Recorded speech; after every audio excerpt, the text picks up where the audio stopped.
Hello, everyone. Welcome to Celsius 233, your go-to place for fiction book summaries. Today, we will explore the depths of The Curious Case of Benjamin Button by F. Scott Fitzgerald. The Curious Case of Benjamin Button is a short story by F. Scott Fitzgerald, published in 1922. It is one of Fitzgerald's most imaginative works, exploring themes of time, aging, and identity. The story revolves around Benjamin Button, a man who is born with the physical appearance of a 70-year-old and ages in reverse. Set primarily in Baltimore, it challenges conventional perceptions of life and societal expectations, blending humor and melancholy in equal measure. Plot summary: Benjamin Button was born in Baltimore in the year 1860, but his birth was anything but ordinary. Roger Button, a proud father and prominent businessman, rushed to the hospital, eager to meet his first child. To his horror, he discovered not an infant, but a fully grown man, wrinkled, frail, and balding, looking every bit like someone on the brink of old age. The sight of the strange being left everyone in disbelief, from the nurses to the family doctor, who washed his hands of the situation in disgust. Yet, despite the shock, it became undeniable. This old man was, in fact, the newborn son of Roger Button. Benjamin, with his long beard and wise, questioning eyes, confused those around him. He could speak in a cracked, elderly voice and asked for mundane comforts such as a cane and a rocking chair. Unable to dress him in baby clothes, Roger purchased a suit meant for a boy but suited to Benjamin's peculiar form. The Button family, unsure of how to handle the bizarre event, took him home, where Benjamin slowly adapted to life, though he seemed more a grandfather than a child. As time passed, Benjamin's reverse aging became apparent. Rather than growing older, he began to look younger each day. In childhood, he struggled to fit in, both at home and with his peers. Roger tried to make him play with toys, but Benjamin preferred the company of books, cigars, and quiet conversation. His advanced mental state clashed with the expectations of society, but despite this, his physical condition improved. By the time he reached his teenage years, he looked more like a man in his 50s.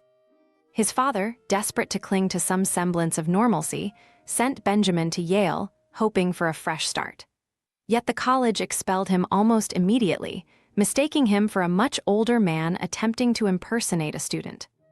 As the years progressed, Benjamin's physical form continued to reverse. His youthful energy returned, and soon he became more like a man in his prime. At a party one evening, he met the beautiful Hildegard Moncrief, the daughter of a prominent general.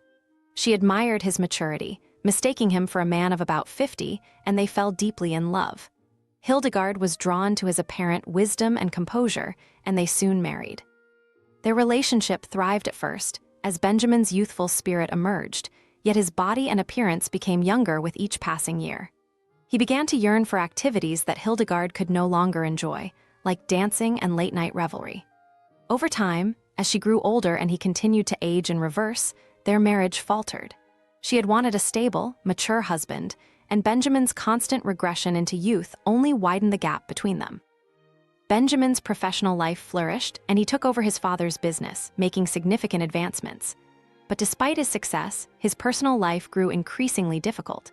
As he grew younger, Hildegard aged, and the differences between them became glaringly apparent. Soon, their son Roscoe was born, and Benjamin began to feel the strange reversal of roles. He looked younger than his own child, and as Roscoe matured, the sight of his father, growing more youthful, caused him great embarrassment. Benjamin's longing for excitement drove him to join the military during the Spanish-American War, where he thrived. The military offered him a sense of purpose, and his youthful appearance, combined with his military rank, allowed him to ascend quickly through the ranks. He fought courageously and even earned a Medal of Honor. Yet, when he returned home, the gap between him and Hildegard had grown too wide to bridge. As Benjamin continued to grow younger, his relationship with his son Roscoe became increasingly strained. By the time Roscoe had established himself in Baltimore society, Benjamin had regressed into a man in his 20s. Roscoe could hardly tolerate being seen in public with a father who appeared to be younger than him, and when Benjamin enrolled in Harvard as a freshman, it was clear that the reversal of time had taken him far from the conventional life he once knew. At Harvard, Benjamin became a celebrated football star, but as the years went by, he began to lose his strength. Eventually, he could no longer keep up with the younger players. He left Harvard, his body regressing until he was a teenager, then a child. By the time Benjamin returned to live with Roscoe, he had the appearance of a small boy. His once proud and independent spirit gave way to the needs of childhood. Roscoe, now embarrassed by the bizarre reality of his father, asked him to refer to him as uncle in public. Benjamin, too innocent and childlike to understand the full weight of his son's shame, complied. Eventually, he grew too young to remember much of anything. As his body continued its strange march backward through time, Benjamin found himself attending kindergarten. He played with toys and made crafts with other children, but soon even these activities became beyond his comprehension. His mind grew simpler, his memories faded, and his strength waned. He could no longer recall the life he had led as a man, his once broad experiences dimming into obscurity. His world became smaller and smaller, until finally, Benjamin's life ended as it had begun, helpless, as an infant in the arms of his nurse, unable to remember anything of the years that had passed or the remarkable life he had lived. This was just one story. F. Scott Fitzgerald has plenty more for you to discover. Check them out in the description or on Celsius 233. Remember, while our summaries capture the essence, they can never replace the full experience of reading the book. If this summary intrigued you, consider diving into the complete story, buy the book, and immerse yourself in F. Scott Fitzgerald's original work. Bye-bye, take care, have fun.